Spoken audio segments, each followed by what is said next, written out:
नमस्कार, स्वागत है आपका और मैं हूं आपके साथ लता। बड़ी खबर आपको बता रहे, जहां चुनावी चरण के दौरान ममता बनर्जी को लगा सबसे बड़ा झटका। टीएमसी के 4 राज्यसभा सांसद पार्टी से देंगे इस्तीफा। 7वें और 8वें चरण के चुनाव से पहले बीजेपी में शामिल होंगे टीएमसी के सांसद। तो अब आपको बता दें, बंगाल में पहले से ही कमजोर होती टीएमसी राज्यसभा में भी अब कमजोर होती दिखाई पड़ रही है और खेला खेला का राग अलापने वाली ममता दीदी के साथ ही अब खुद बड़ा खेला होता हुआ दिखाई पड़ रहा है। जी हाँ, तो जिस तरीके से पश्चिम बंगाल में ममता बनर्जी आए दिन खेला होबे का नारा देती दिखाई पड़ रही थी, लेकिन अब खुद बीजेपी ने इन चुनाव में ममता बनर्जी के साथ बड़ा खेला कर दिया है। जी हाँ, आपको बताते चले कि पश्चिम बंगाल में 4 चरणों के चुनाव संपन्न हो चुके हैं और इसी बीच ममता बनर्जी को चुनावी समय में सबसे बड़ा झटका लगा है, क्योंकि अब तमाम दिग्गजों का साथ छोड़ने के बाद अब कई और राज्यसभा सांसदों ने भी बीजेपी का दामन थामने का मन बना लिया है। आपको बताते चले,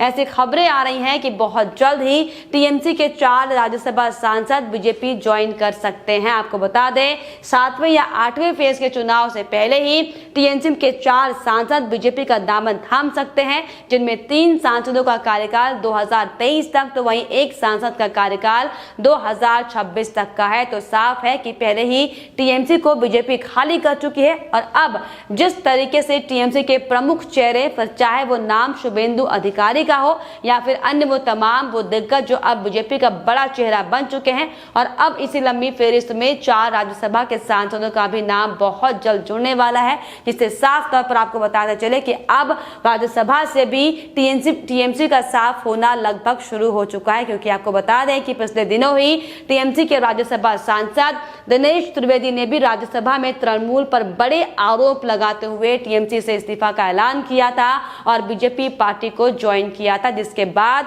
अब एक बार फिर से आपको बताते चले कि ममता बनर्जी की बौखलाहट बढ़ना भी लगभग तय है। हालांकि आपको बताते चले कि अपनी सभा में खुद ही ममता बनर्जी भी अपनी हार को स्वीकार करते हुए ये ऐलान कर चुकी थी कि अगर हम 200 सीटें नहीं ला पाए तो बीजेपी गद्दारों को खरीद लेगी। और अब यही हकीकत, ममता बनर्जी का यही बयान सच साबित होता दिखाई पड़ रहा है, जिससे कि साफ है कि अब राज्यसभा से भी सुपड़ा साफ होने के बाद टीएमसी की ममता बनर्जी और उनके भतीजे अभिषेक बनर्जी ही अब अकेले पार्टी को चलाएंगे, क्योंकि एक एक कर तमाम जो टीएमसी के नेता थे वो बीजेपी का दामन अब थामते हुए दिखाई पड़ रहे हैं। आपको बता दें, हालांकि आपको बता दें कि अब इससे बीजेपी को भी इसका फायदा लगभग मिलना तय है, क्योंकि राज्यसभा के सदस्यों की संख्या बढ़ने के बाद अब बीजेपी को किसी भी बिल को पास कराने में आसानी हो जाएगी, जो कि वाकई बीजेपी के लिए भी एक बड़ी जीत के तौर पर माना जा रहा है। हालांकि आपको बता दें कि अगर अभी वर्तमान में पश्चिम बंगाल की राज्यसभा सीटों की बात की जाए तो कुल 16 सीटें पश्चिम बंगाल की राज्यसभा में है, जिसमें से 12 सीटें फिलहाल तृणमूल कांग्रेस के पास हैं, तो वहीं अभी 1 सीट फिलहाल खाली बची हुई है। लेकिन अब टीएमसी के पास गिनती का ही आंकड़ा होगा, जो वाकई टीएमसी की ममता बनर्जी के लिए बेहद डरावना आंकड़ा होगा। तो साफ तौर पर जिस तरीके से चुनावी समय ये चल रहा है और ऐसे में जिस तरीके से ममता बनर्जी को एक के बाद एक जो बड़े झटके लग रहे हैं, हालांकि तमाम तरह की बयानबाजी ममता करती हुई दिखाई पड़ रही है। और इसी कड़ी में आपको बता दें कि बीजेपी भी लगातार जिस तरीके से ममता बनर्जी पर हमलावर है, और वहीं इससे पहले आपको बता दें कि गृह मंत्री अमित शाह ने भी पश्चिम बंगाल में एक रैली के दौरान ये साफ तौर पर कहा था कि टीएमसी के नेता जिस बड़ी संख्या में बीजेपी का दामन थाम रहे हैं, कहीं ऐसा ना हो कि ममता बनर्जी चुनाव होने तक खाली ना हो जाए। और अब जो समय साफ तौर पर सामने आ गया है ममता बनर्जी के लिए, जो तमाम दिग्गज नेता टीएमसी के अभी तक जाने जाते थे वो लगातार बीजेपी में शामिल होते गए, लेकिन अब आपको बताते चले कि टीएमसी की जो राज्यसभा में जो स्ट्रेंथ थी वो भी अब लगातार कम होती हुई दिखाई पड़ रही है, क्योंकि पहले दिनेश त्रिवेदी और अब ये 4 नए सांसद, हालांकि नामों का खुलासा फिलहाल अभी नहीं हुआ है, लेकिन आपको बताते चले कि बहुत जल्द 7वें या 8वें चरण के चुनाव से पहले ये 4 सांसद भी टीएमसी का साथ छोड़कर बीजेपी में शामिल हो जाएंगे, जो कि वाकई टीएमसी पार्टी के लिए एक बहुत बड़ा झटका होगा। तो अब साफ तौर पर पश्चिम बंगाल में जो कमजोर होती टीएमसी राज्यसभा में जो कमजोर हो गई है, साफ तौर पर नजर आ रही है टीएमसी राज्यसभा में भी, जिसका सीधा फायदा आपको बताया हमने कि बीजेपी को होगा, क्योंकि लगातार ये संभावनाएं है कि अगर भाजपा के अपने सांसदों की संख्या जल्द ही 100 तक पहुंच जाएगी तो उसका 100 के आंकड़ों को छूना उसके खुद के लिए एक बड़ी उपलब्धि होगी, क्योंकि देश की संसदीय राजनीति में भी एक बड़ी घटना होगी, क्योंकि अब तक हाल के वर्षों में किसी भी पार्टी के पास राज्यसभा में 100 सांसद नहीं है। हालांकि ये तो आने वाला वक्त बताएगा, क्योंकि जिस तरीके से अलग अलग राज्यों में विधानसभा चुनाव होने वाले हैं, सब कुछ हालांकि इन पर निर्भर करता है। लेकिन अब आगे राज्यसभा में भी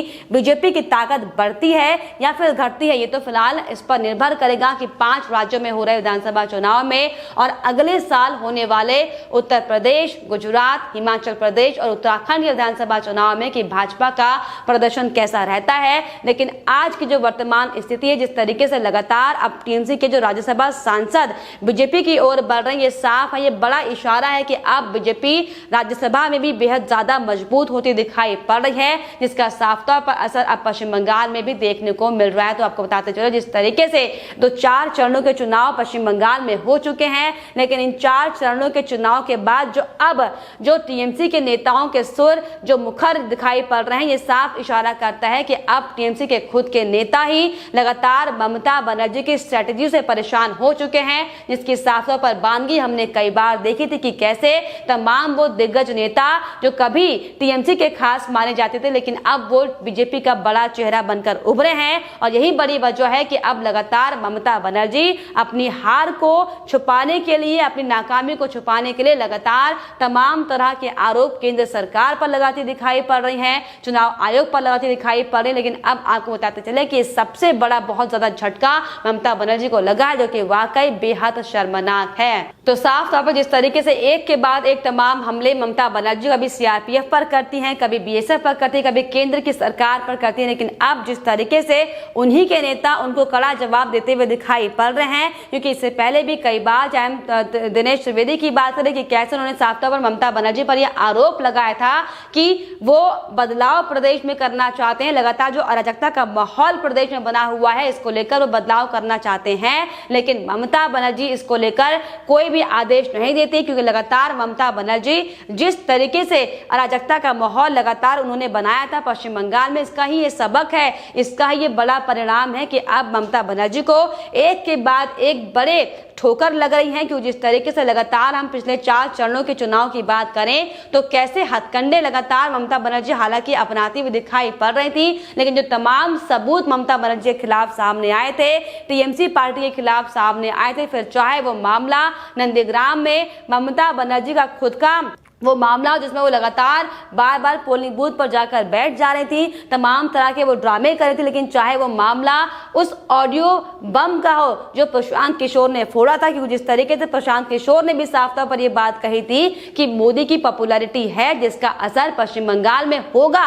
और ये वही नतीजा है इन सबका कि जिस तरीके से लगातार एक के बाद एक तमाम बड़े नेता टीएमसी का साथ छोड़ रहे हैं। यहाँ तक कि राज्यसभा में भी अब टीएमसी की पार्टी बेहद बुरी तरीके से कमजोर होती दिखाई पड़ रही है। ये सब उन कामों का नतीजा है जो पश्चिम बंगाल में ममता बनर्जी ने पिछले 10 सालों से किया था, क्योंकि जिस तरीके से लगातार ममता बनर्जी चीची काका की राजनीति करती हुई आ रही थी, लगातार किस तरीके से लगातार घुसपैठियों का समर्थन वो कर रही थी, और जिस तरीके से अराजकता का माहौल पश्चिम बंगाल में बना हुआ था, और अब भी जिस तरीके से चुनाव के दरमियान जो ममता बनर्जी लगातार हिंसात्मक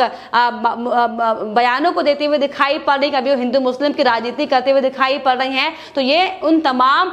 हथकंडों का ही नतीजा है कि अब ममता बनर्जी और अभिषेक बनर्जी इस कदर अकेले पड़ गए हैं कि अब उन्हें खुद ही एक दूसरे के साथ मिलकर टीएमसी पार्टी को संभालना होगा, क्योंकि ये साफ हो चुका है कि अब टीएमसी के नेता ये मान चुके हैं कि टीएमसी की हार इस बार निश्चित है, जिसको लेकर अब टीएमसी के बड़े बड़े नेताओं के साथ अब राज्यसभा सांसदों ने भी बीजेपी का रुख करना शुरू कर लिया है, जो कि वाकई ममता बनर्जी के लिए एक बहुत बड़ा झटका इस चुनाव के दौरान है। तो आपको बताते चले कि लंबे समय से लगातार जिस तरीके से तमाम खुलासे टीएमसी की पार्टी को लेकर हो रहे थे, और इन्हीं खुलासों को छुपाने के लिए जिस तरीके से लगातार ममता बनर्जी चुनाव आयोग के खिलाफ कभी धरने पर बैठ जाती हैं, कभी वो तमाम तरह की बयानबाजी चुनाव आयोग को लेकर करती हैं, लेकिन आपको बताते चले कि तमाम हथकंडों का खेल अब खत्म हो चुका है। कि अब साफ तौर पर आपको बता दें, 4 चरणों के चुनाव में जिस तरीके से प्रदेश की जनता ने बीजेपी को अपना मतदान दिया है, अपना वोट दिया है,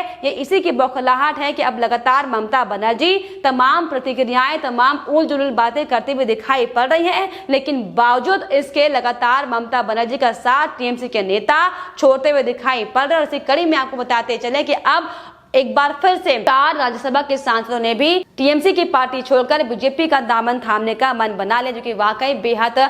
शर्मनाक है। क्योंकि जिस तरीके से ममता बनर्जी को लेकर तमाम जो बातें सामने आ रही थी, खुद ममता बनर्जी तमाम ये कहती हुई दिखाई पड़ रही थी कि अगर 200 से ज्यादा सीटें नहीं प्रदेश में आई तो ये इन गद्दारों को बीजेपी खरीद लेगी। और अब उनका ये वाक्या, उनका ये बयान सच साबित हुआ है। क्योंकि अब जिस तरीके से लगातार उन्हीं के पार्टी के लोग बीजेपी में जाते हुए दिखाई पड़ रहे हैं, ये साफ इशारा करता है कि अब आगामी जो परिणाम 2 मई को आएंगे उसमें टीएमसी की पार्टी शून्य पर होगी और बीजेपी प्रचंड बहुमत के साथ प्रदेश में सरकार बनाएगी। लेकिन फिलहाल इस पर आपकी क्या राय हमें कमेंट बॉक्स में जरूर लिखिएगा। साथ ही साथ हमारे चैनल को सब्सक्राइब करना भी ना भूलें।